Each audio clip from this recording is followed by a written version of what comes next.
Hey, welcome in. Well, the big tech war on dissent continues. In fact, it's ramping up. Looks like they're preparing to get rid of Steven Crowder.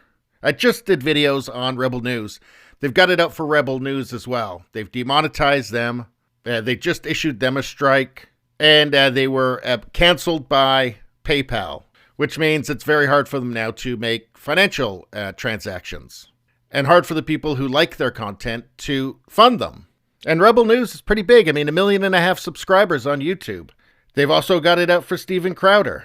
And of course, it's just going to be anybody who has a large following and the wrong opinions. And they certainly don't like Steven Crowder's opinions. That's for sure. They don't like the fact that he's a big free speech advocate. Because, you know, big tech doesn't like free speech. I'll show you something else they really don't like. On their holy, sacred platform, YouTube, Steven Crowder has almost 5.5 million subscribers. Look at views here.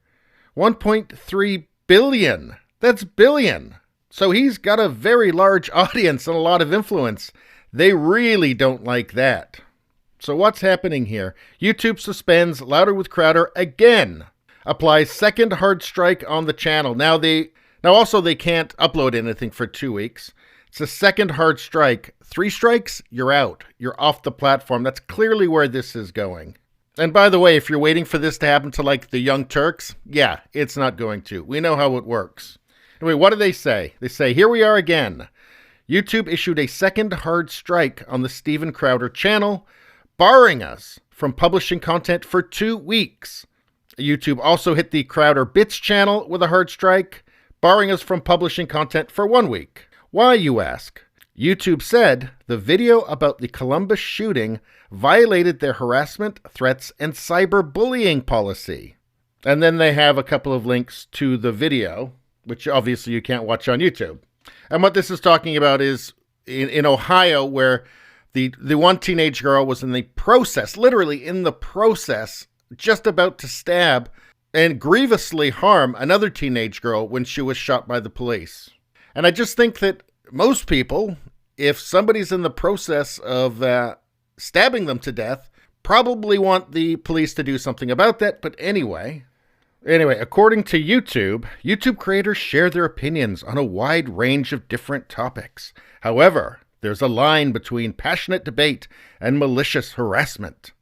Content containing targeted harassment, including, but not limited to, stalking, threats, bullying, and intimidation, is not allowed on YouTube.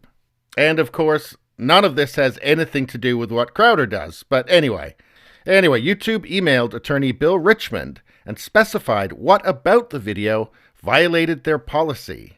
And YouTube said, in particular, this video violated the aspect of the policy that prohibits content reveling or mocking the death or serious injury of an identifiable individual.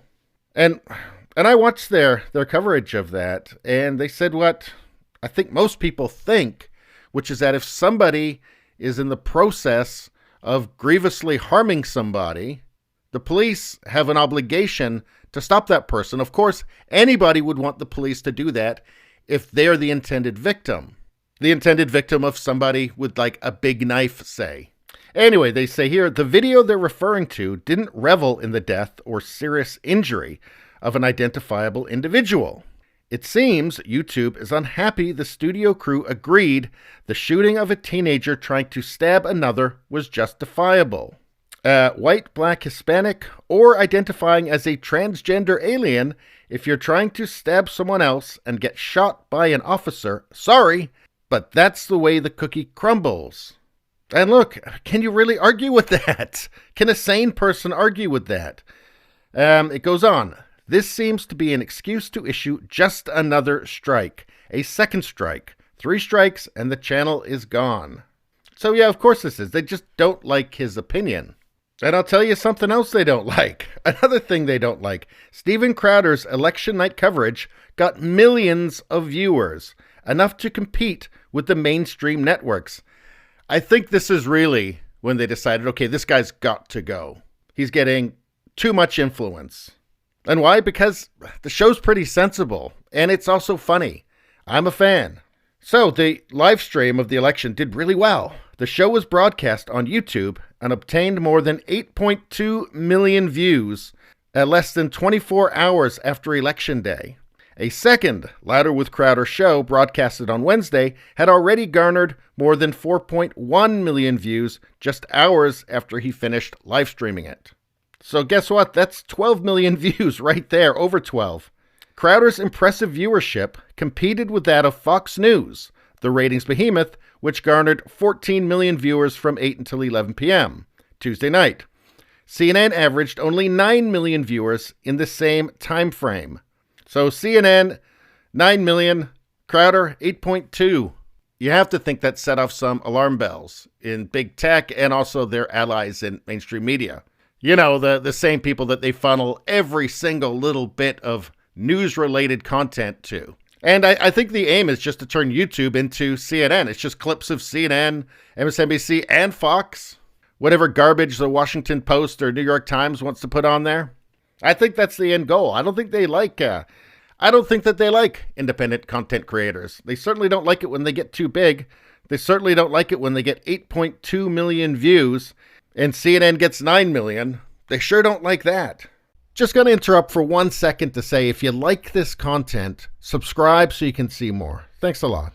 Let's take a look at this quickly. YouTube demonetizes Steven Crowder again. This is from the end of March.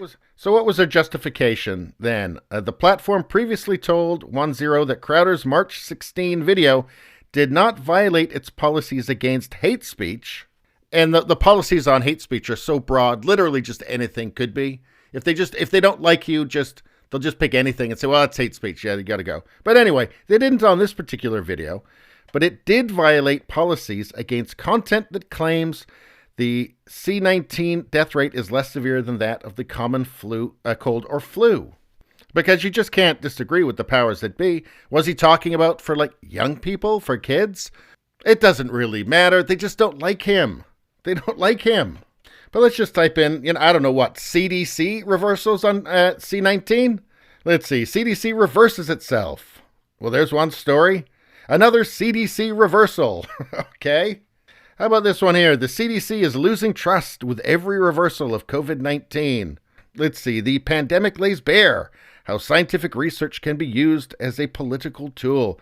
Oh, did that happen? I hardly noticed. How about this? As CDC reverses itself on C-19, Americans are losing trust, warn public health veterans. Uh-oh, better ban this off the internet. Top speed. Here's one. If Dr. Fauci lied once about masks, what stops him from lying again? Oh, better ban this from the internet. And actually, why isn't Dr. Fauci banned from the internet? Because, you're not supposed to give misinformation, right, about the C-19. He is on record as having done that intentionally. I'm not making that up here. I'm not being a conspiracy theory. He admitted that he lied about the masks, right? But, oh, wait a second. Sorry, I forgot that's not how it works. Okay. I forgot. You have to be conservative to get punished. I forgot about that. Sorry. So it's clear at this point that the third strike is coming, and they're going to get rid of Steven Crowder off YouTube. That's clearly the intent here. And they're just spacing it out to try, just for appearances, right? But it's clear what the intention is, the same way that it's the clear intention for Rebel News as well.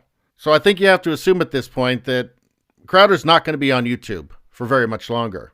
And if you want to support them, you can join the Mug Club, and you can support them as a member of the Mug Club. And also, too, start, dipping into some of the alternative sites. I'm on Odyssey. I'm on BitChute, Rumble. Rumble's great. They're all actually really good. They're not as advanced as YouTube. It's not as smooth of a user experience, but at least they're not evil, right? YouTube now is you just leverage what you can from it before you get kicked off if you have the wrong opinions. But these other platforms are really good. And Minds, actually, I really like Minds as well. I also upload everything onto there as well. And so it's just a great time to start supporting these other sites, even if it's just sometimes. Because they're actually really good sites. Odyssey is actually an excellent site too. That one's really good. And they have live streaming now, and I'm actually planning on starting to do some live streaming on there, maybe in the next week or two. Anyway, if you like Crowder, support him with Mug Club, and go to other platforms. And don't just watch YouTube all the time. All right? Anyway, that's all I got to say about that. Please subscribe, like, and share. That really helps me out. If you just like to listen, there's the podcast Radio Baloney. It's on pretty much every platform. If you look for it, you will find it. Thank you very much. I'll see you next time.